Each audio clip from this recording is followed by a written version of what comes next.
I am on the record as saying, pag may nangyari kay BP Sara, suspect si Matbel. Yan ang naging pahayag ni dating presidential spokesperson Attorney Harry Roque sa ginawang pagbabawas ng Philippine National Police o PNP ng 75 police personnel mula sa security detail ni Vice President Sara Duterte at sa naging open letter ng pangalawang Pangulo sa PNP Chief. Ayon kay Roque, magkakaroon ng impresyon ng taong bayan na kaya tinanggalan ng security personnel ang bise ay para mailagay sa panganib ang buhay nito. Iisipin ng tao, kaya pala tinanggalan ng pulis para magkaroon ng pagkakataon na mapatay si BP Sara. That's on him. That's on him. I am on the record as saying, pag may nangyari kay BP Sara, suspect si Matbel. Napag-alaman na mga tinanggal na security personnel ni VP ay ang matagal nang nagbibigay ng seguridad sa vice-presidente. Ang iba pa nga ay bahagi ng kanyang security nung siya ay alkalde pa ng Davao. Malinaw ayon kay Roque na may pinaplano laban kay VP Sara. Ang seguridad, kapag hindi mo pinagkakatiwalaan ng nagbibigay ng seguridad, wala ka ring seguridad. So, ang importante, hindi lang merong tao na nagtalaga na magbantay sa'yo, kung hindi mas importante na pinagkakatiwalaan mo yung mga taong nagbabantay sa'yo. Ako malinaw, baka may plano sila laban kay BP Sara at laban sa lahat sa amin na tinanggalan ng security.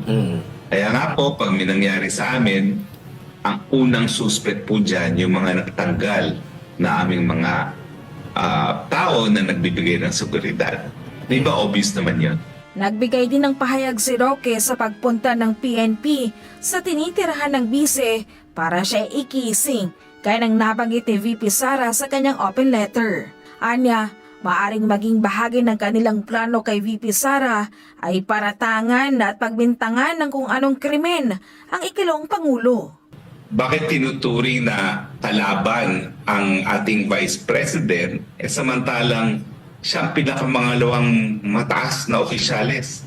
Alam mo, yung katunggali na si Leni nung panahon ni dating Presidente Duterte, ang alam ko dyan ni minsan hindi yan tinuring ng banta para ikising ang kanyang pamamahay. No?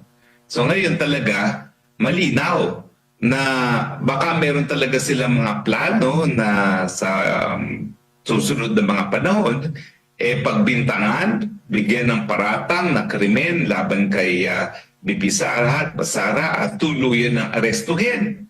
At nandyan din siyempre yung usap-usapan na dahil siya ay dinawit ng mga teroristang CPP, NPA, doon sa kaso na nakabinbing ngayon kay dating Presidente Rodrigo Roa Duterte sa ICC na mukhang at lumalabas naman, no, alinsunod dito sa revelation na kinikising ang bahay niya, mukhang talagang may intensyon na ipakulong sa Hague ang mag-amang Duterte nang sa ganon yung kanilang kandidato para sa presidente na walang pag-asang manalo bilang presidente magkaroon ng tsansa man lang.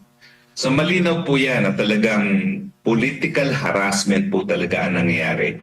Si Marbil, iwas naman sa media nang hingan ito ng panig hinggil sa naging open letter sa kanya ng vice-presidente. At sa payo nito na laging magsabi ng totoo para hindi magkanda buhol ang mga kwento ng PNP chief. Natatakot na pag nagsalita pa siya, baka upakan siya ni BP Sara. Si Marbil ay minsan na ring sinaway ng The Kingdom of Jesus Christ dahil sa pagiging bastos at walang modo nito nang sabihin niyang hindi pastor si Pastor Apollo Sikibuloy. Hindi lang yan kabastusan. Yan ay isang napakalaking paglabag sa karapatang pantao.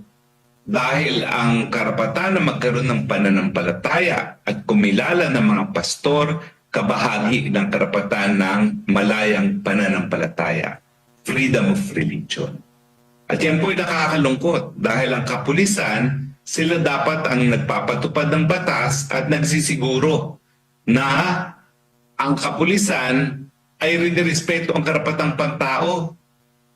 By way of example, yung pagtawag ni Marbel kay Pastor Apollo Kibuloy na hindi pastor, yan ay ehemplo na dapat labagin ang karapatang pantao na magkaroon ng karapatan ng malayang pananampalataya.